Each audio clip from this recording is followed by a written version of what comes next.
Okay, so where we live in Utah County, there is a super cool park called Discovery Park. Now, the problem with my memory is my 20-year-old self remembers a really fun and a really laid back park. My 40-year-old self saw hiding spots and ways to not be seen, and it was not the same park. I mean, yes, it was the same park, updated, was really nice, but it was the same park. As we're sitting there, I'm thinking we can just have like a minute. I can respond to an email, maybe talk to someone and see if they want my book. Because yes, if you run into me, chances are you might get a book from me because I really want people to read it. Why? Because I want my experience to be your survival guide on how to survive a nightmare. So I'm sitting there and I'm thinking I can just, mark it, or I could sit there and discuss, just how their child is in general, because I tend to get it out of people. I don't know how, it's a magic I have. Maybe it's because I love to talk about everything special education, speducating, and it just comes out. Or maybe it's because I very clearly have children that have IEPs. Whatever the case may be, it tends to come up. So I thought I'm going to come equipped with my new Post-its, with my little message and my email on it, and my book and my business cards. Just so y'all know, if you see me and you know it's me out there, that's what I have. So come get it from me. Because, who doesn't want a free book? I would take a free book. I would take my free book. So I was all equipped. I thought, this is the greatest place to do it. And I'm sitting down, getting comfortable, going to respond to someone who had asked a question. I thought, this is a good time. No, it was not a good time because my daughter was freaking out. I don't know where he is. I don't know where he is. And I said, he's in the park playing. And you need to calm down. She did not handle that very well because in her head, the sky was falling, and we all needed to rowdy around together and look for this little runner we have. I didn't take it super serious at first. Now that comes across probably a lot harsher than I want it to, but it's because for a few reasons. One, this park really is not built for a runner to escape. And secondly, he hasn't been running lately, which has been a breath of fresh air because I didn't think I could go anywhere with him because he was just going to take off. So I wasn't in panic mode. In fact, I was still kind of humored, looking for someone that I could talk to. And I have come to the conclusion that moms avoid moms who have a lot of children because it's not quite the same as it was when I was younger in my 20s with 2 kids at the park. Or maybe I'm just a creepy lady with books and business cards in my bag and they're like, stay away from her. That could be totally possible too. Either scenario probably works for me and I'll take it. Finally, I'm like, okay, we're gonna get up and we're gonna find him and I'm gonna prove to you that he's fine. And she's just panicking. We're walking the perimeter because yes, that's what we do. Checking the perimeter to make sure that there's no spots that he can get free or that there's no area in which he is now taking control of. As I'm walking around with her, I finally had to turn to her and say, I need you to calm down. I am not a wreck because I know everything's fine. I need you to not make me have a reason to get upset because I don't think it will be helpful. She really tried, bless her heart. But she was just, I just know, Mom, he jumped over this bench. There was a bench by the fence. And I thought, you know what? I'm going to give you that one because of all the people on the planet that I have given birth to, he is the one that would find the bench that's right next to the fence or the post so he can jump over. But here's the thing that was not what she was getting. I said, we're at a park of just 1000% goodness. And this kid gets to run around and play. And there's no care in the world. He's not cooped up. And he is not jumping a fence. But as I'm saying that, I'm thinking, oh, I hope he didn't jump a fence. Because I was feeling, really confident in myself. So we're walking, and as we're walking around, I thought, oh, I think I'm going to have to call my husband and tell him I lost our son, because I don't see him anywhere. I mean, I went on the play thing and went down and under and in and out and all around, and I wanted to play. And I thought, I blew it. And all of a sudden, there he is with his gleeful laugh. He just laughs. He thinks it's the most wonderful thing ever. And I looked at her and I said, okay, calm yourself down and go sit down.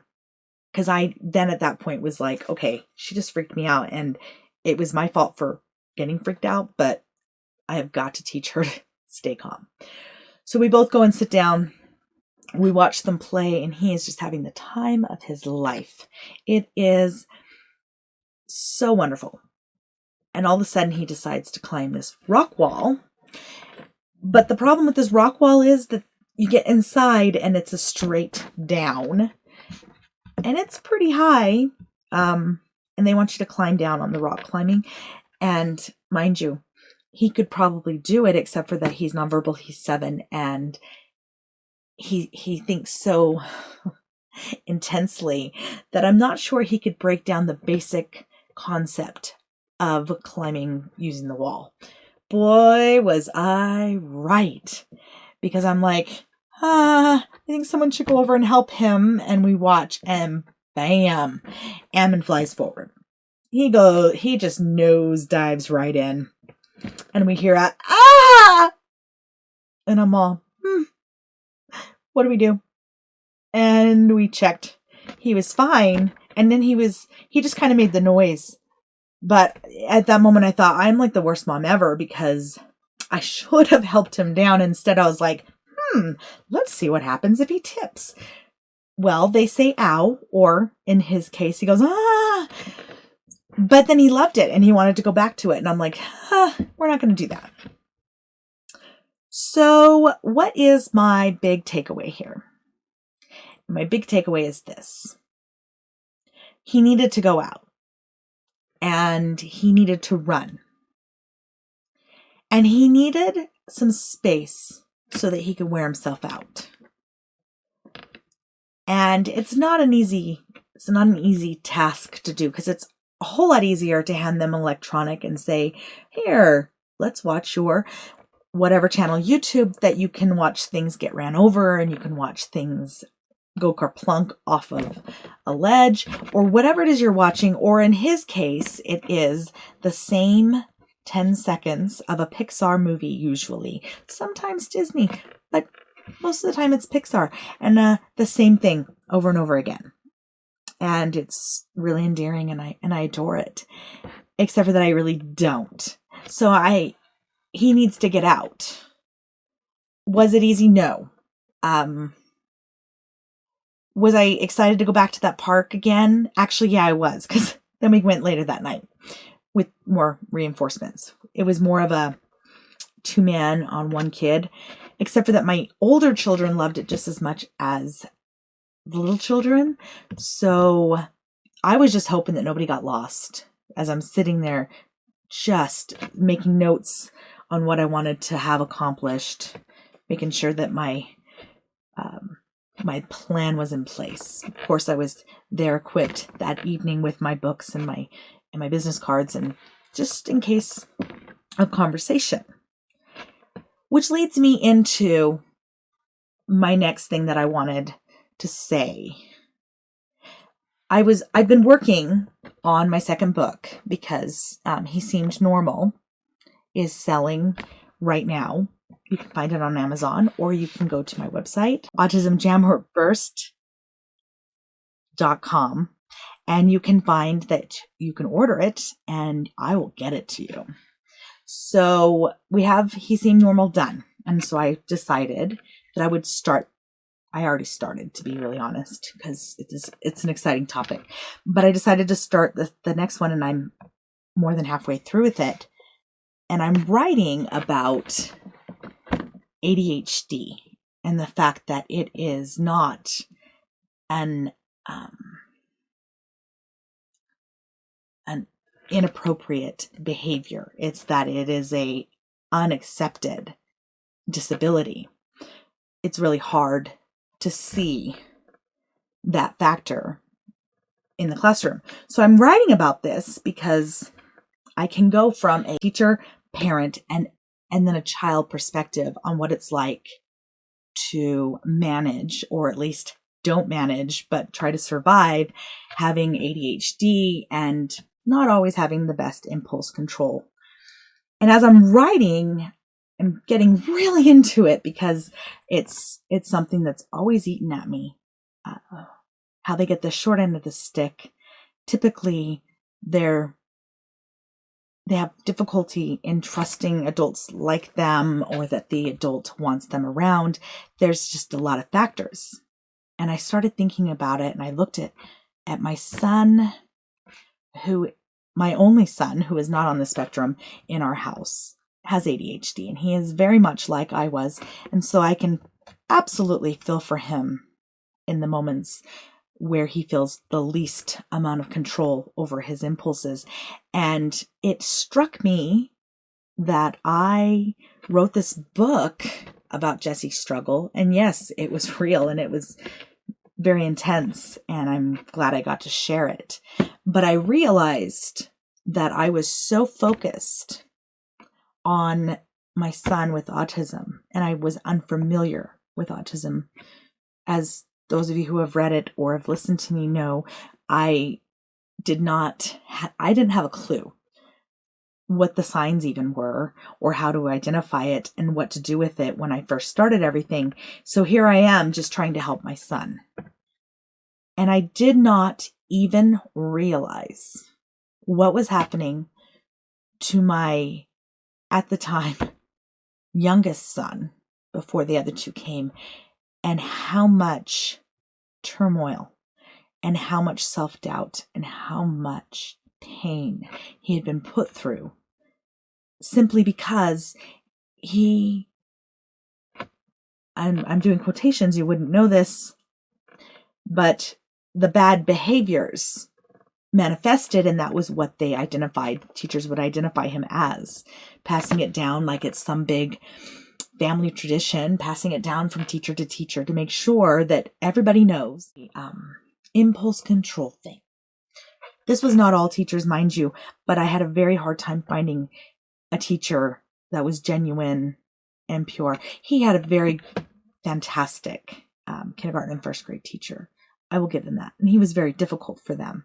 And I do remember telling his first grade teacher that he was finally diagnosed, and she was very, very happy for him. So I want to make sure that if by some chance somebody's listening, and especially if she or anyone that might know her hear this, I want you to understand that she was really good to him, but he was very hard. She was definitely not one that I would put in the books as cruel and unusual punishment to a child that's learning how to regulate his emotions. But what kind of a mother am I when I know exactly what's happening in his mind, because it's the same mind that I had going to school, to simply not act sooner? And I'm going to give myself a little bit of a reprieve, because I did not understand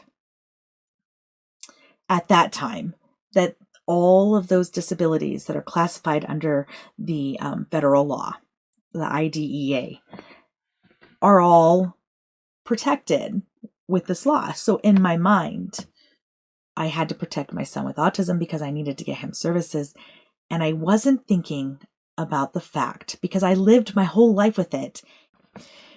So as I know how he's feeling, and I know his struggle, and his struggle is real, what do you do to help a child who either has ADHD and autism, or has ADHD severe enough that it definitely has a autism feel to it, or someone with autism that has an ADHD feel, because they are all very much close-knit, crossed, diagnosed, or misdiagnosed. That's not quite as often as cross-diagnosis of the two.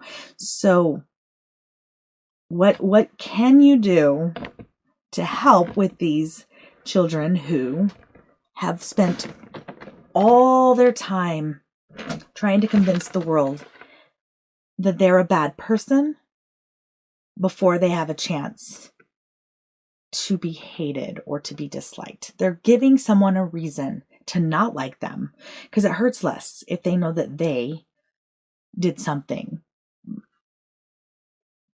just so that they wouldn't have to hurt, knowing that just them as a person was somehow not good enough. I hope you understand what I'm saying there, and the book will have more emphasis on what I'm saying, but I'm going to make it really clear one more time. I have discovered, and I have felt personally, that children with impulse control issues that struggle with ADHD, the reason they are so difficult, the reason it is so hard to figure out how to manage and to maintain some sort of structure, is because they have spent year after year walking into a classroom that teachers have already talked. They already know what the issue is and that this one's going to be a handful. Before they even have the chance to open their mouth, they are already prejudged and pre-categorized as a problem. So many that I've witnessed and experienced, and myself as well, would always go for I'm going to make it easier for you to not like me so that I feel better that it's because I did something and not because you see something or you've heard something about me. So that's what I'm writing now, because I really think it needs to be labeled and addressed. And I just want you all to know there are actually things that can be done to help with this problem, which is why I want to tackle this. We're going to get to my little guys that don't speak and all the fun things they've done eventually, to follow up with He Seemed Normal, because that's going to be the next step. But I found it very crucial and very beneficial to address the unaccepted disability that is considered unacceptable behavior, and maybe find a way to heal some of these kids that are becoming brokenhearted adults that cannot love themselves enough to believe someone when they tell them how much they love them. Please take note of that, because if you have a child or if you know somebody who struggles with ADHD, I promise you, they have spent time in their life wondering what was wrong with them, that someone couldn't just love them, because it's just too hard, or they're just not smart enough, or they're not calm enough, or they're too... I couldn't even imagine. Well, no, I can. That's the best part. I can imagine. And it took me getting into my 40s to finally understand my own personal struggle and outcome. On that note, I managed to get my degrees and go to college and pass my classes despite the fact that I have ADHD. In fact, I used it in a way to get the A's that I got. But that took years of growing up and figuring out how to handle and manage and maintain. So I wanted to bring that up. I'm sure it'll be another topic for another day, because, of course, I would love everyone to read Unaccepted Disability, because it's not accepted, not openly, and I think it needs to become more common. So on that note, let's take a break. When we come back, I'm going to talk about community growth and what happened to me and my said ADHD son at the barber shop when we were both there this last weekend.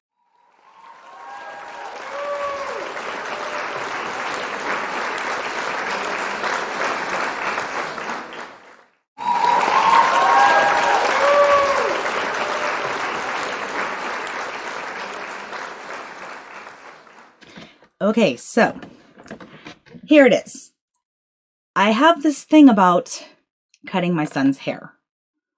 Yes, I dropped out of hair school twice, which means I am either really skillful with my double knowledge or I am super, super bad at it because I didn't finish a hair school, not once, but twice.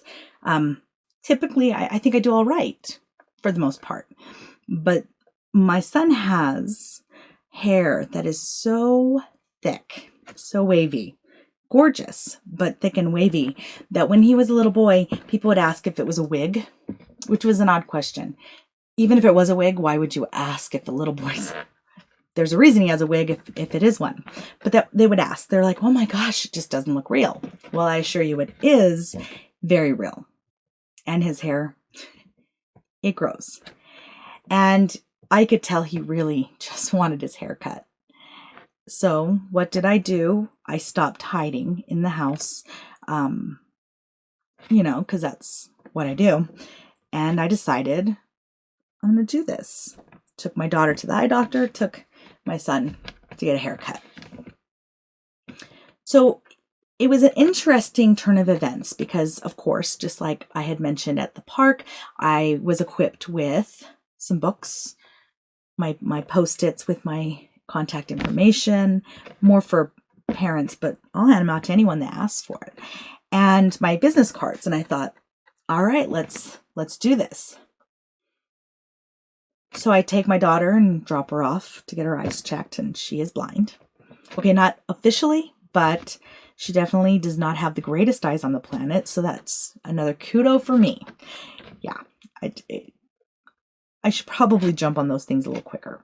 But now she's going to have glasses. So I leave her, go to the Barber League right there in University Mall. For anyone that's familiar from Utah County, if you're listening, I highly suggest that if you're going to get your hair cut, or if you would like one of your children to have their hair cut, that Phil and Antoine at Barber League were awesome. In fact, they talked me into having my hair cut, and it was something I had no intention of doing since, I've been doing my own work for years. Well, for a few years. But I did. And Antoine was amazing. He was kind and he was approachable. He was just wonderful. And Phil did such wonderful things with my son's hair, because my son's hair is not easy to cut. It's very thick and very full. So yes, I'm going to make that plug one more time. If you are in the area and you're looking for a haircut for your child, for your husband, for yourself, please go to the Barber League and talk to Antoine or Phil, because they are awesome. They do great work and they are community conscious and they want good things for your children, for your family. So please make it a point to see those men and let them have you look real great and feel good about yourself and get to know our community and the people who are in it, because that's what they were offering me.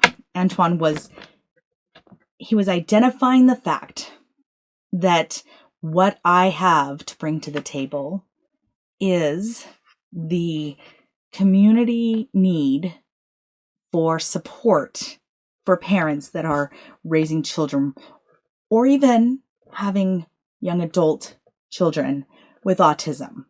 And it needs to be something that's just not so heavy, not so hard, which is what I'd really like to do for people. So with the outreach of the community, when he pointed out the simple fact that what I was doing was for the community, it actually made me feel really good about me because I didn't think about it like that. I hope you all realized that I already felt good about me, so it wasn't a change. All right. So to be in the parameters of improving the community and helping parents feel empowered and in control of their child education and the education plan, and having answers to questions that they have that they don't know where to get the answer. There's lots of places to get answers. That doesn't mean it's always a good one. And so I'm really glad that Antoine took the time to help me recognize that what I'm trying to accomplish is going to benefit the community as a whole. I would like to think that they have family and friends in other areas. And I want this to be something that's not just for our community, but for the communities as a whole. Because there are people who I've talked to who follow me and talk to me that are in the same state, but in a different county. Love the idea of going to help them just as much as I love the idea of helping my next door neighbor with whatever it is that they need help with. And at this point, it doesn't even have to be disability based, although that is my specialty. How wonderful would it be if you can all tonight, today, whatever time of day you're listening to this, get to Amazon and look up He Seemed Normal, or go to my website, autismjammerburst.com, and order one. If we all took a moment to read about my son and what happened and how little I knew when it all went down, to where he is today, which is a model citizen. He is a true bleeding heart. He is a kind soul. And what he had learned from his experience of struggling to maintain his emotions and to stay in the classroom is to feel for others, because he knows exactly how it feels, which is not a typical response that you would get. They're not usually looking out. They're usually looking inward. Kids on the spectrum, they're very aware of their own bodies and their own feelings or their own emotions. But it is harder for some to see others and bear the empathy.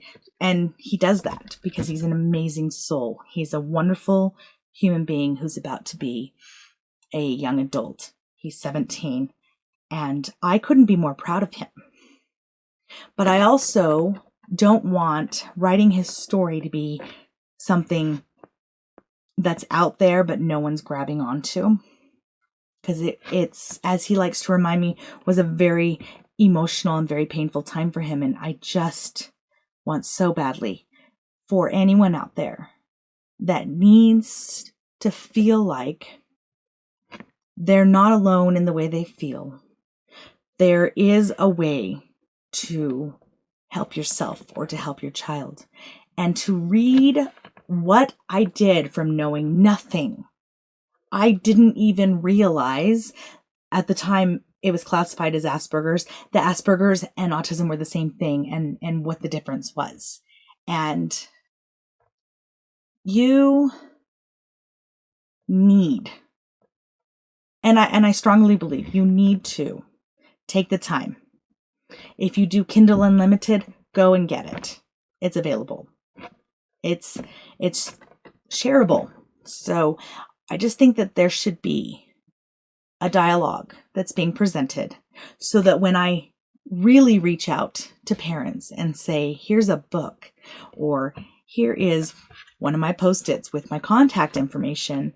So when you're writing notes during your meetings, you can think of me, giving them the tools and giving them the strength coming from me that I did not have all the time when I was learning and growing with my son when he was young. Had wonderful people in my life. But I didn't always feel like I was confident enough to hold my head up without having people there with me. Being someone that's there so that you can hold your head up a little higher and feel like you are less of a burden to society, that you really are a good parent who just doesn't know what they don't know. That's what I want to do. That's what the people that are so excited to work and grow with your child at Autism Jammer Burst Advocacy, contact us, because it is a community movement that will impact other communities, that will help families grow, and will give just a sense of relief to any parent that feels that they're all alone or that they can't endure another moment because they just don't know if they have it in them. Been there. I have been there and I have felt it. And it is lonely and scary because you want to love your child, but you also know that you are human and that you are hitting a wall. If you're hitting a wall, contact me. Contact me, go straight to whatever social platform you can find me on. I'm on almost all of them, or my website, and connect with me, because I know that feeling. It's a scary feeling and you need some support. Or you can go to the support groups that we have on Facebook, because I'm old and I'm geriatric and I'm all about old people books. So that's where I'm most active. So anyway. So my whole point with Antoine and Phil, and my whole point with going to the park, is I have now realized in order to make something happen in a community, you need to be out in the community, and I can no longer hide with my little guys and hope that nobody notices that they are runners, that they don't speak, but that they'll scream sometimes, although that one's finally minimizing quite a bit. That is the key to you guys believing me and trusting me, that I want you to feel supported. And I want you, whatever parent, grandparent, or relative I am speaking to know that I'm not going anywhere. I'm just going to have to work a full-time regular job until everyone, wants to make this a gig I can do all the time. But I'm not going anywhere, because this is something that is so important that I'm going to keep doing this podcast and try to do it more frequently, because I got to stop getting distracted by, being a mom, having a job. I will always try to be out there, even if no one's biting, because it is really important that you value yourself, that you value your child, and that you value your family. And that not only is there people out there that have felt it, that have lived through it, but there are people in your future, if you can get it from someone else, that can learn from your experience, like a survival guide.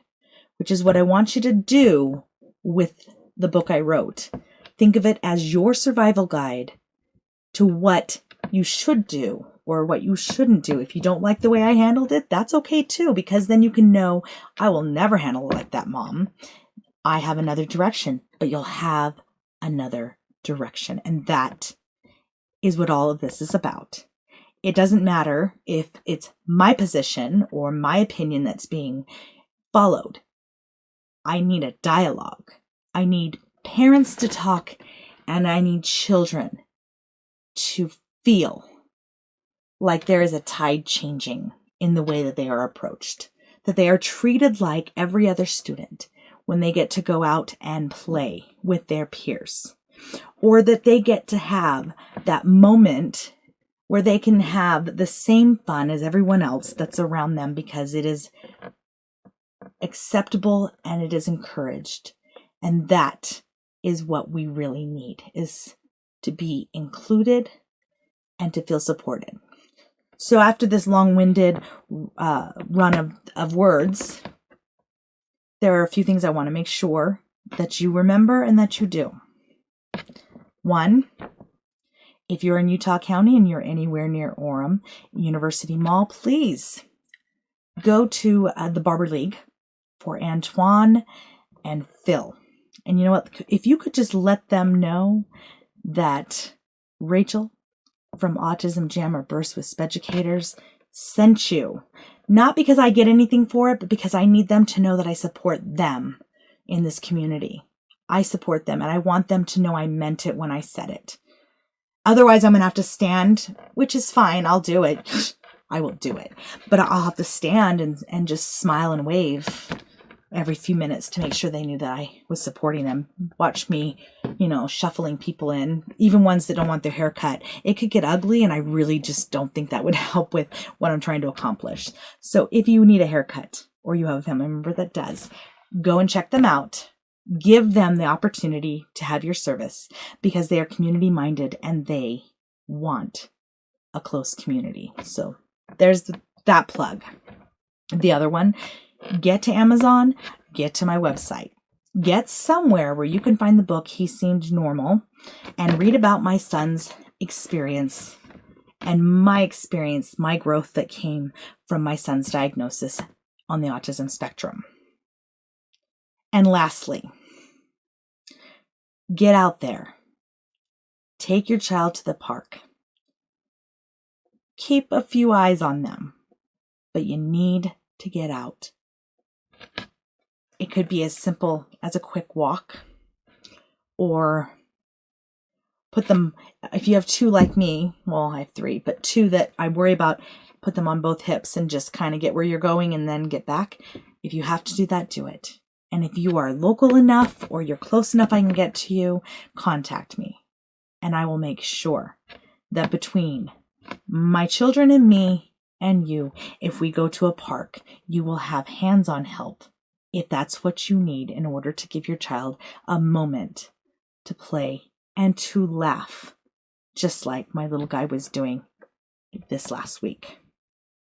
And the final thing I want to share before I say goodbye and see you later is the great news that my youngest son, who started counting, I shared with you guys, 2, 3, 4.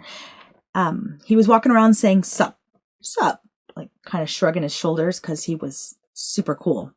And the next day after sup, when we went to the park, he said the word dinosaur.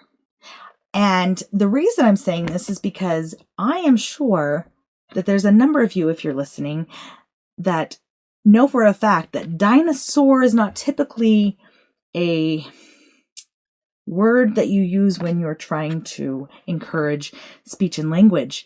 But the fact that he said it was glorious. We celebrated. We said that word almost every minute for the next 2 days over the weekend, and it was wonderful. So if any of you have similar experiences that have happened, go to my Facebook, my geriatric book, as I call it. Let me know. Come and check out my website. Send me a message. Let me know that you had a dinosaur kind of week, because I think this is no longer me talking, hoping someone's listening, and this is no longer me writing books as therapy. This is now me being proactive, wanting the community to become just that, a community. So please reach out.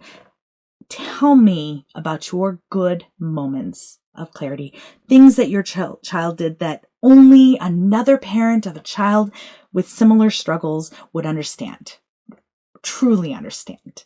And let me celebrate with you, because that is what I'm trying to do here. I'm Rachel, and this is my jam.